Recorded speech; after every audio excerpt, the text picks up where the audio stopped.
specialist in the state of Georgia. He trained many of us to practice medicine in his 40 to 50 years of service at Grady Memorial Hospital and Emory University School of Medicine. Tuttle was a fighter pilot in World War II, along with his father, who was in the Army in the Pacific, and had the unique experience of spending the night with his father during the Pacific campaign on Guam Island after it was secured.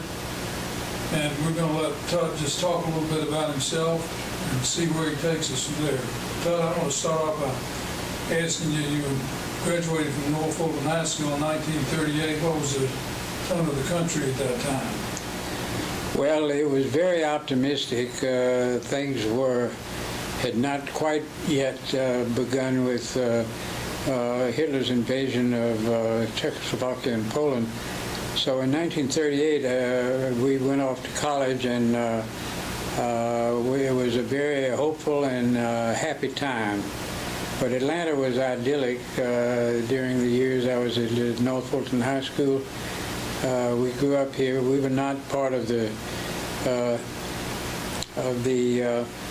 real buckhead boys out in the northern part of the town, but we lived right inside of the county at Brookwood Hills, and my father had built a house there in 1925, and so I went to E. Rivers School just about the time E. Rivers opened up, and Mrs. Osterhout was the principal at that time, and graduated from E. Rivers and then went to North Fulton.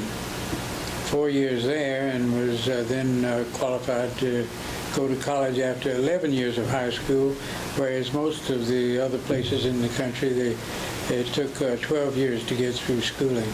Did you go to Princeton? Yes.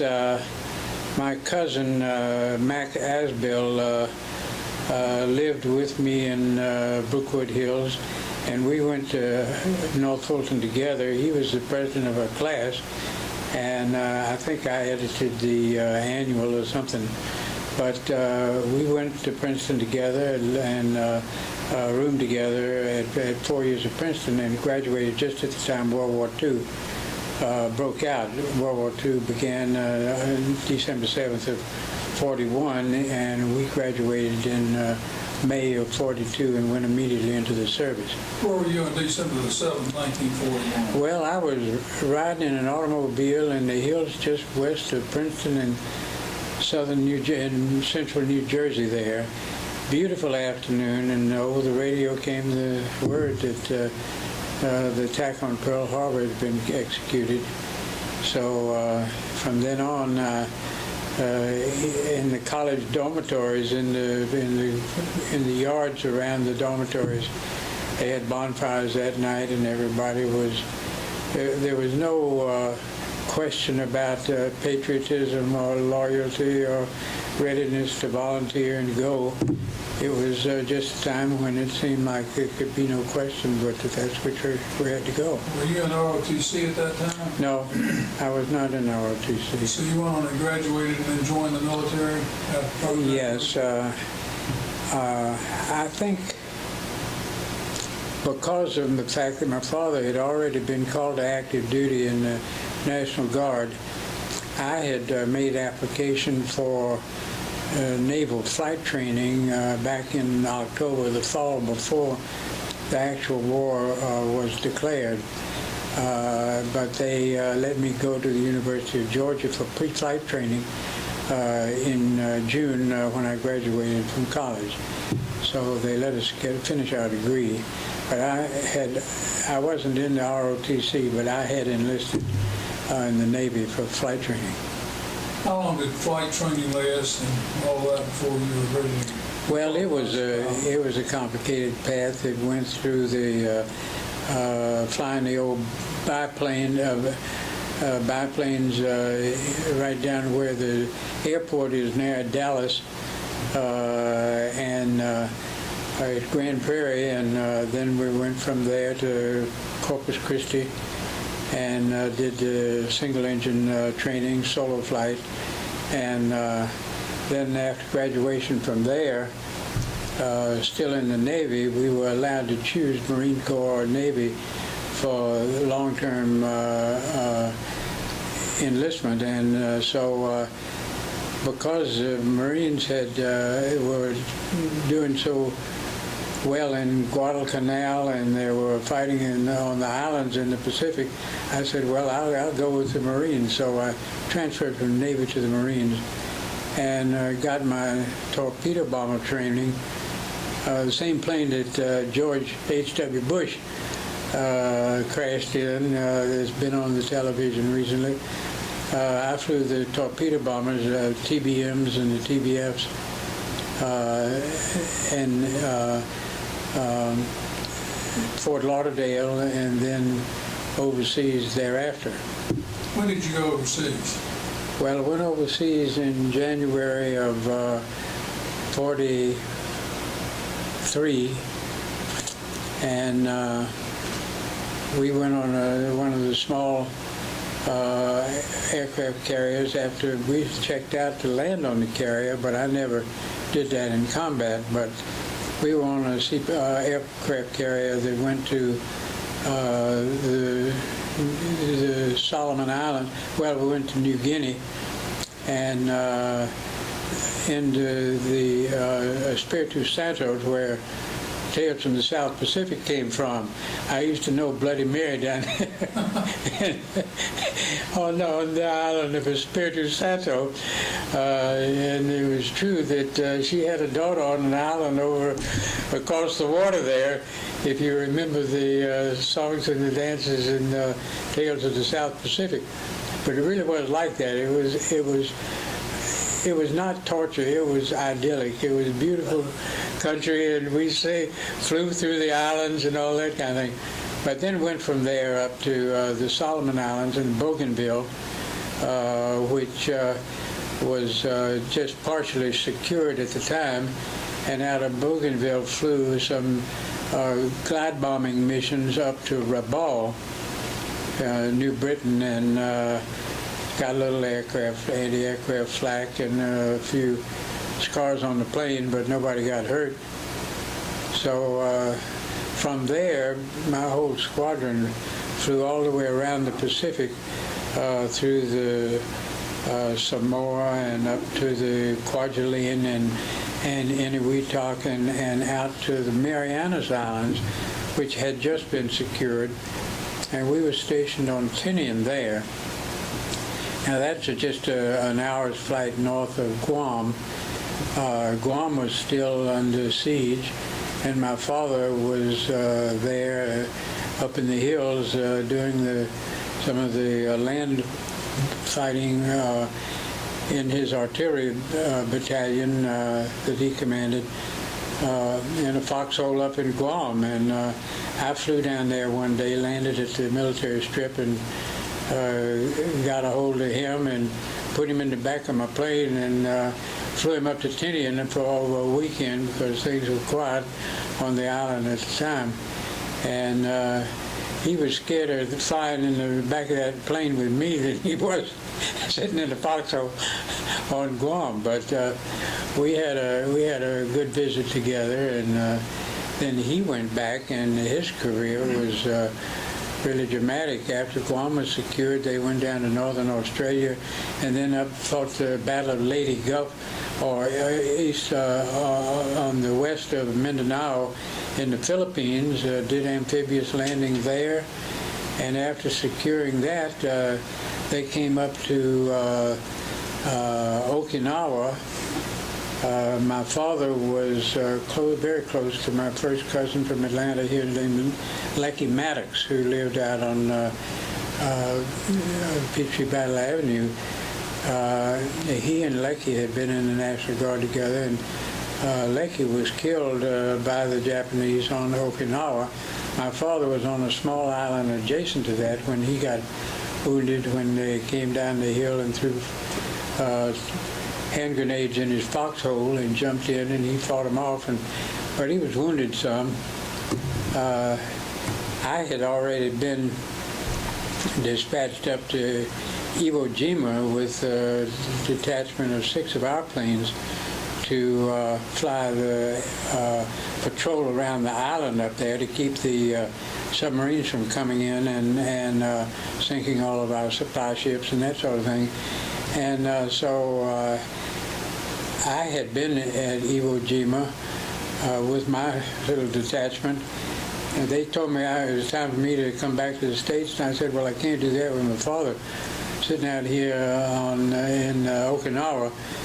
And so I continued to have the patrols around Iwo Jima for a few months after that, and I guess that was maybe April of 45, and in June I got word that he had been wounded on Okinawa, or the little island of Ieshima, and he came back. He was on Guam being evacuated back to the States. I said, okay, I'm ready to come back. So I got my flight back, and we both landed in the States on the 4th of July in 1945, thinking that we'd have to go back over as we had to leave. And on August 15th, they dropped the A-bomb, and so the war was over after that. How many combat missions do you think you flew? Do you recall? No, I only flew a half a dozen combat missions over Rabaul.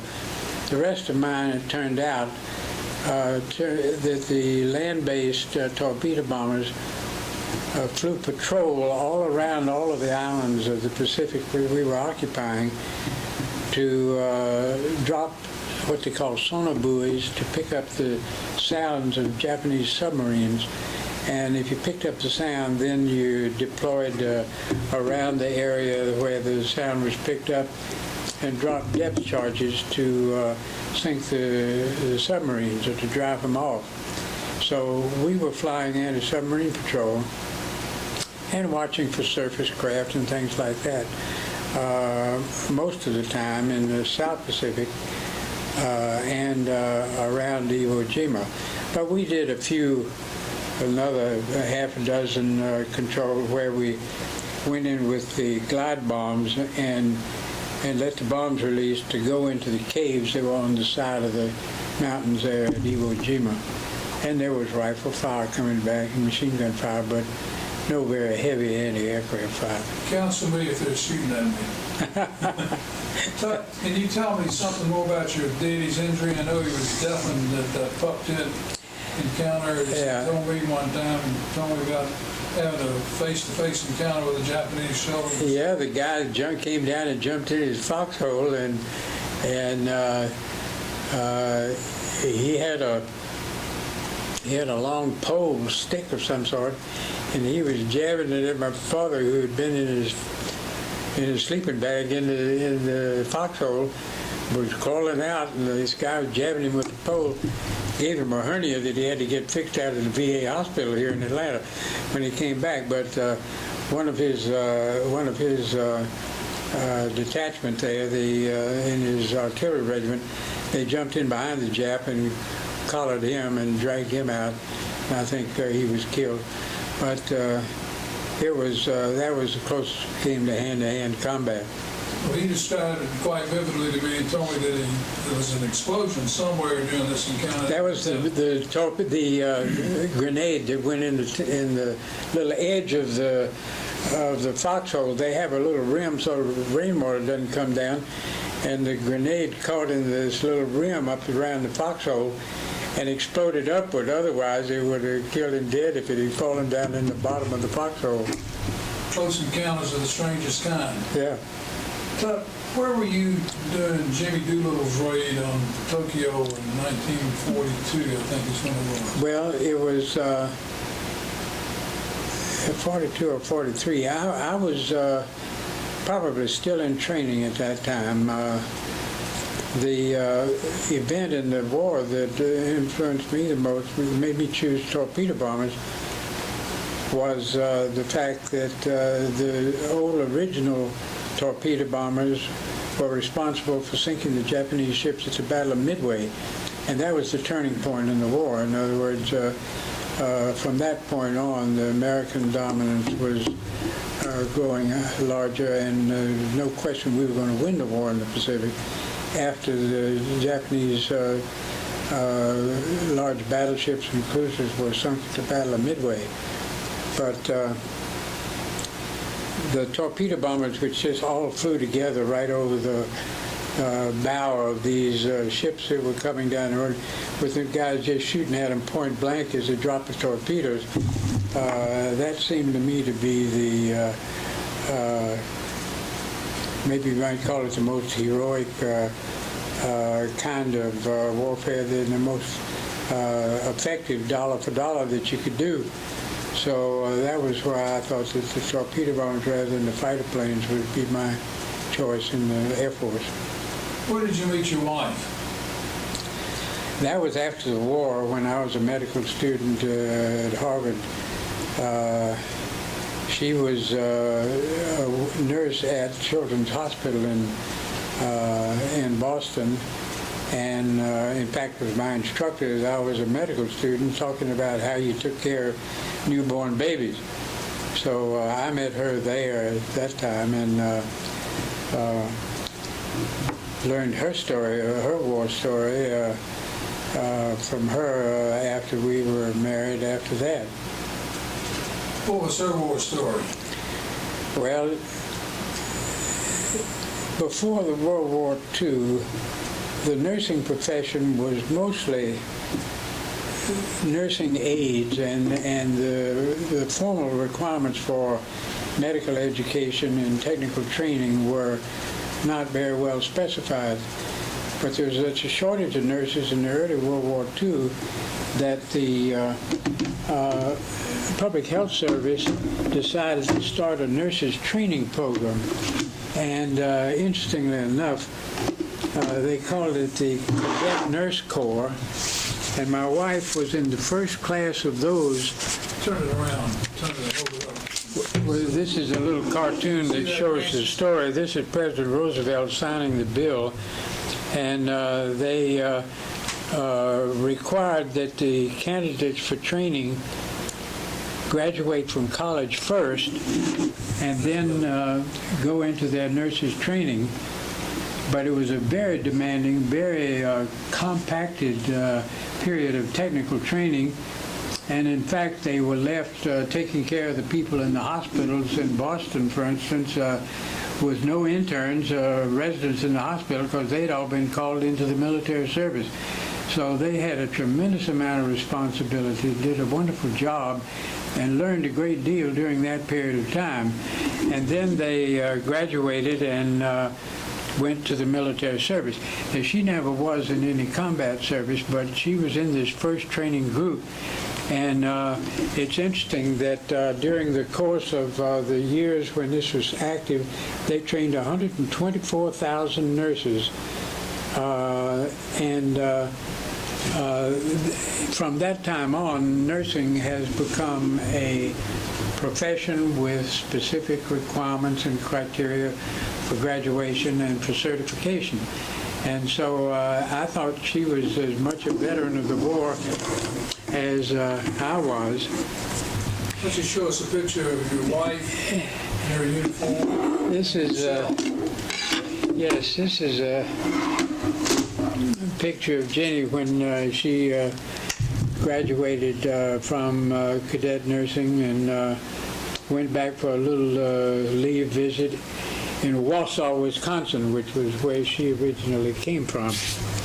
And show us a picture of yourself in your pilot's uniform. Well, this was after I had completed my training for the torpedo bombers, and as I said, this was the same plane that George Bush flew, and I had two crewmen, a tail gunner and a turret gunner, and it was in the turret gunner's place where I flew my father up from Guam. But that was it was a clunky old airplane, a pretty big one, and we carried 2,000 pounds of bomb or torpedo, but it wasn't the kind of thing that you flew in loops and did combat air fighting with. But my other hero during the World War II, who lived with me in Brookwood Hills and grew up with me, was my first cousin, Mac Asbill. And Mac was the president of our graduating class at North Fulton in 1938. And when we graduated from Princeton, he joined the Ground Marine Corps, and after finishing his training, he became the aide to General H.M. Smith, Howlin' Mad Smith, who commanded all the Marines in the island-to-island fighting in the Pacific Ocean. And Mac was his aide, really his right-hand man. I met with them in Honolulu at one time while we were overseas. But Mac had a very responsible job there, and later went on to practice law in Sutherland, Asbill, and Brennan, the firm that had originally been Sutherland, Tuttle, and Brennan. But my father left when he joined the Eisenhower's government as a general counsel to the Treasury Department. But Mac's father added his name to the firm, leaving my Uncle Bill Sutherland and my Uncle Mac Asbill in the practice together, which still is here in Atlanta. But Mac was practicing law in Washington, D.C., and was the president of the Chamber of Commerce there. And had he not died of cancer in the early 80s, I think Washington, D.C. would be a different city today as a result of what he would have done, because he was a great public servant, too. I think your father and yourself have both been great public servants in my lifetime that I've known. It's been a pleasure to know you both. Would you mind talking a little bit about this article that your father wrote in 1957 and reading us selected excerpts that you think exemplify what he stood for? Well, Emory University gave an honorary degree to my father after he was on the Federal Circuit Court here in Atlanta, and they asked him to give a graduation talk at a graduation of lawyers, doctors, and ministers from the theology school. And he recalled the heroes that had come to his attention both in English history and in American history, and spoke some of their heroism, and also of the Chinese guy who drove his Jeep in combat in the Pacific. And he told his Chinese driver that he didn't want him driving up to the front lines because he might be mistaken for Japanese. And Dan Chu said, "I go anyway." And he told him, "No, I tell you, I command you to remain here." He said, "Colonel, I go." And he got in the Jeep and he started driving. So that was one of his heroes. But at the end of his talk here, since he was, after referring to John Wesley and to the English lawyer Erskine, he said that he thought he had something to say to the new graduates that were just getting their degrees in the professions. And he said, "In a brief moment, we have considered the nature of heroism. We have mentioned some of its exemplars. We have pointed out some areas where its inspiring force is needed. Is there anything more that needs to be said on the relationship of heroism to the professions? I think there is. The professional man is in essence one who provides service, but the service he renders is something more than that of the laborer, even the skilled laborer. It is a service that wells up from the entire complex of his personality. True, some specialized and highly developed techniques may be included, but their mode of expression is given its deepest meaning by the personality of the practitioner. In a very real sense, his professional service cannot be separate from his personal being. He has no goods to sell, no land to till. His only asset is himself. It turns out that there is no right price for service, for what is a share of a man worth? If he does not contain the quality of integrity, he is worthless. If he does, he is priceless. The value is either nothing or it is infinite. So do not try to set a price on yourselves. Do not measure out your professional services on an apothecary scale and say, only this for so much. Do not debase yourselves by equating your souls to what they will bring in the market. Do not be a miser, hoarding your talents and abilities and knowledge, either among yourselves or in your dealings with your clients, patients, students, or parishioners. Rather be reckless and spendthrift, pouring out your talent to all to whom it can be of service. Throw it away, waste it, and in the spending it will be increased. Do not keep a watchful eye lest you slip and give away a little of what you might have sold. Do not censor your thoughts to gain a wider audience. Like love, talent is only useful in its expenditure, and it is never exhausted. Certain it is that man must eat, so set what price you must on your service. But never confuse the performance, which is great, with the compensation, be it money, power, or fame, which is trivial.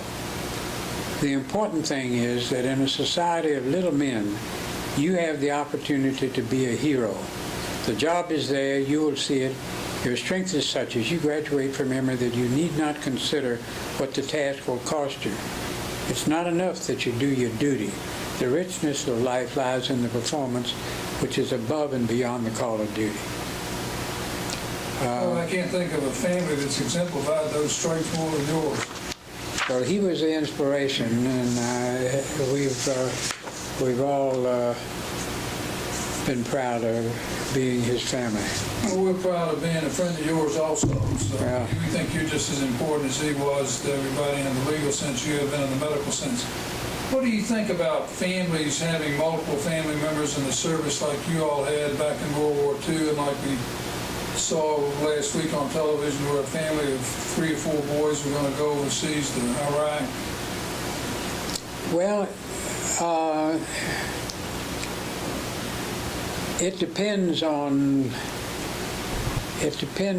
what the situation is. I don't think that abstractly a family ought to make itself vulnerable to decimation by sending everybody to the battlefront.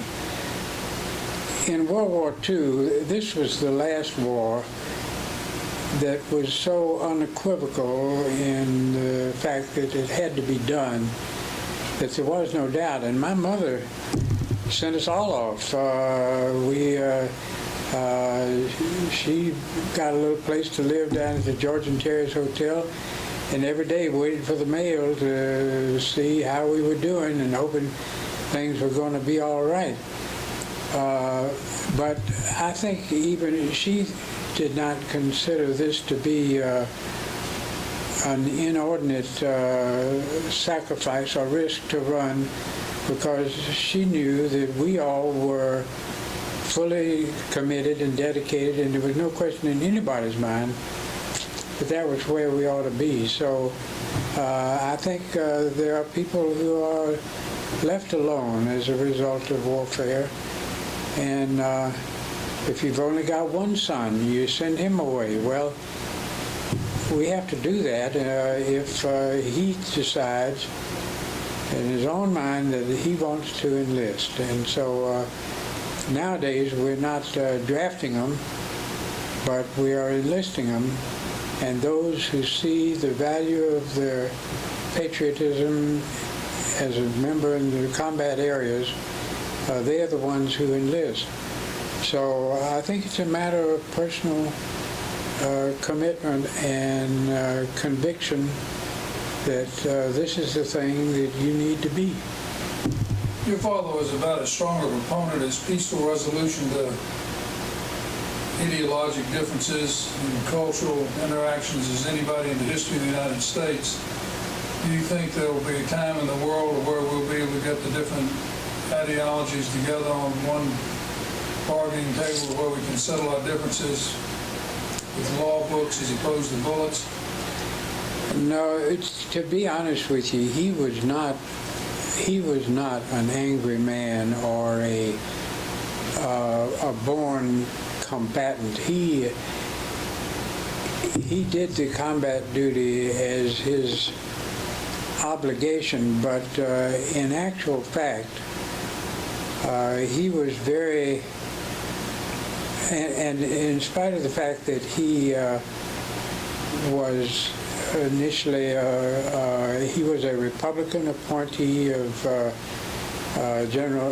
President Eisenhower to the court as well as the counsel for the Treasury Department, but he was not a street fighter, and in fact, during the civil rights period, was a great supporter of the civil rights movement and Martin Luther King, and used his position on the court to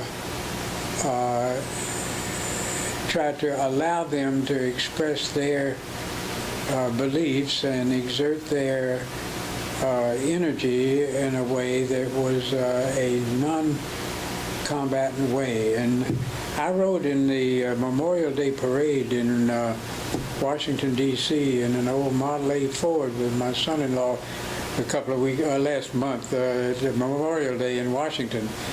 And one of the television interviewers grabbed a hold of me and said, "What do you think?" And I said, well, World War II was the last time that we could unequivocally all say, this is what we ought to do. There have been pros and cons ever since, and I personally think that the heroes of the 20th century are Mohandas Gandhi, Martin Luther King, and our South African Nelson Mandela, as the people who have been the most heroic in their approach to nonviolence. And King and Gandhi died as a result of violence, but they never took up arms themselves. And I think my father was really basically a peaceful man. Well, I think he was very much a peaceful man. That's why my question is whether or not you think that in future generations we'll have more peacemakers than we will troublemakers. I pray that will be the case. If you had to choose the most important lesson you got out of World War II of growing up in that era, what would they be? Well, I decided while I was overseas in World War II that I preferred not to come back and go to law school, which I had already planned to do in graduating from Princeton, because I was never very great at the literal word and the dollars and the figures and the numbers that went into the kind of tax law that my father's firm did. I said, I want to do something else. And when I came back, I took one of these aptitude tests, and they said, well, you are pretty good at solving problems. So I said, well, medicine offers the greatest opportunity to solve the problems, and so I think I'll go into medicine. So out of World War II came my switch of profession from law to medicine.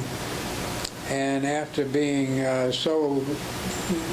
having such generous support from the Bill of Rights, the servicemen's benefits and things like that to go to medical school, I said, I want to come back to Atlanta and work at Grady Hospital for my career as to give service back to the community for all that I've gotten out of all of this. So the war itself was really a growth experience for me rather than something that left me hopeless and without faith in humanity. Were you ever scared in the war?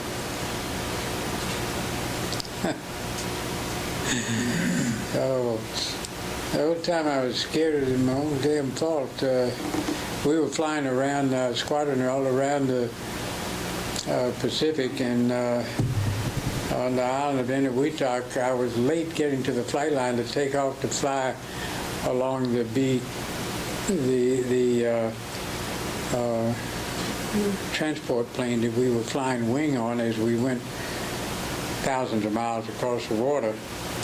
I ran out, jumped in my plane, and I was so late to get into the squadron and get off that I didn't put my parachute on.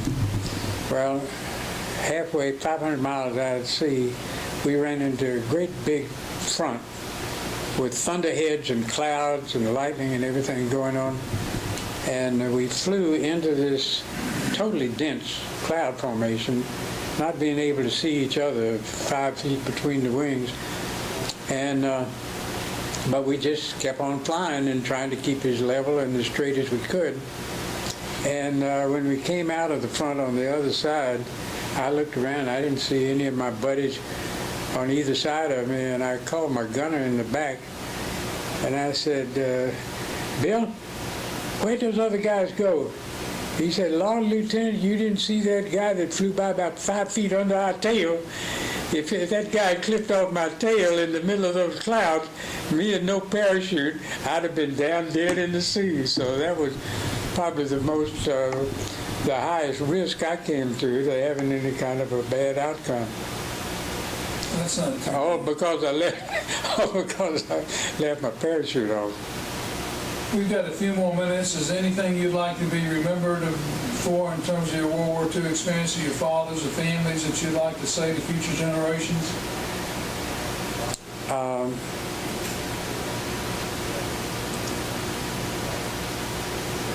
Well, I think that we need to look carefully with the morals and the ethics that we grow up with to try to understand who we are and what we can do with our lives that is constructive. There are some people who seem to just spend their whole time tearing things down and being in opposition to one thing or another, and to acting in a way that creates chaos instead of order. Now, there are many different ways in which you can contribute to order and the fitting together of this whole network of humanity. And if the quilt that you're knitting together gets frayed, you got to sew up the connections between the little squares. You got to make your own square as good as you can, and not be in the situation of trying to rip it apart, tear it apart. And this way you build a connection between your square on the quilt of life over here and the people in India and China. So I think now that I'm coming to feel that I'm not an American but a citizen of the world, and I want to see us look at the total benefit from the world standpoint, ecologically or culturally, economically, to try to do the things that are going to make us most productive as the citizens of the whole world these days. Instead of, it's so amazing that with communication moving the way it does, that we are far closer to the people in India and China and Africa and Europe today than the people in Massachusetts were to the people of Georgia when the United States was formed. I mean, you had no idea about these people when we were formed together. And nowadays, we are in communication all the time. We know CNN tells us what's going on. The telephones will let us talk to our friends in Italy. The world is now a family, whereas your farm was about all you could relate to back when this country was formed. So the technological changes have created a whole different atmosphere in the world as a whole. Well, I think you were taught by a master. I think so. Is there anything else you'd like to say? No, I appreciate the opportunity to meet with you. Dr. Tuttle, it's an honor and a privilege to interview you. As I stated earlier, you're one of my professors and doing my internship and residency and got me interested in kidney disease, and you've inspired me, you've inspired many other people the same way your daddy inspired lots of people. So our generation is forever in your debt. Well, it's been a pleasure and a wonderful life, I'll tell you. I think that's it. I don't know how to turn this off, so they'll Yeah, that's turn it off for us. Let's see if I can figure out this. Stop. Well, it's... I'm going to let them cut that off, because I don't want to lose anything. They All right. always cut it off. One of the interesting things about the medicine business was that I came here in 1956. In 1958, I got a call from Avelston Hospital that they had a little kid out there with childhood nephrosis, infantile nephrosis. There were no pediatric nephrologists at the time.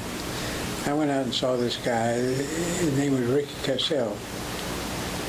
Well, I followed Ricky all during his childhood and his adolescence. He finally developed renal failure in '73. He was a Jehovah's Witness, and I got permission from the church to do a kidney transplant, even though we had to agree we wouldn't transfuse him during the process. So we got that done. It lasted about a year.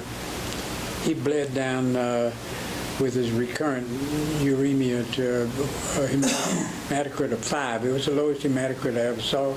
His blood didn't even look like blood hardly, but he stopped bleeding, and then along came the EPO and stuff like that, so we pulled him out of it. He's been on peritoneal dialysis now since then. He's now as old as my kids. He's still on peritoneal dialysis down in Stockbridge, Georgia. We are now trying to get him another transplant. My kids used to say, "Daddy, you care more about Ricky than you do about us." but he's really like my kid. And I've been following him since '58 now, so that's 40. Isn't that amazing? You never thought when we were coming along, I didn't years. think people would live that long with kidney failure. Well, But you were one of the pioneers. I've got a bunch of them that have lived that long, but the amusing thing was that the phone would ring and they'd say, "Ricky's calling." But I was lucky to be able to bring him along this well. Well, I won't mention names over. It's being recorded still, and they can get it. I've got any number of people who've now had 3 and 4 kidney transplants Yeah. in their lifetime. They live pretty normal lives. They do extremely. Yeah. Well, I talk to Liz every once in a while. I'm not sure that you knew her. Russo. Russo? Yeah. She, I took care of her through a couple of her transplants. You've taken care of everybody through something, something. Yeah. I think that's all we need to do, except I've got to get Francis and see if she can get us, because All right. John Ridley coming in here to interview. Oh, good. Here he is. Oh, you got Peggy to come too. Boy, I owe you a big apology. You don't owe me an apology. Look, I'm so glad you got the pretty one in the family. Oh, yeah, we brought it.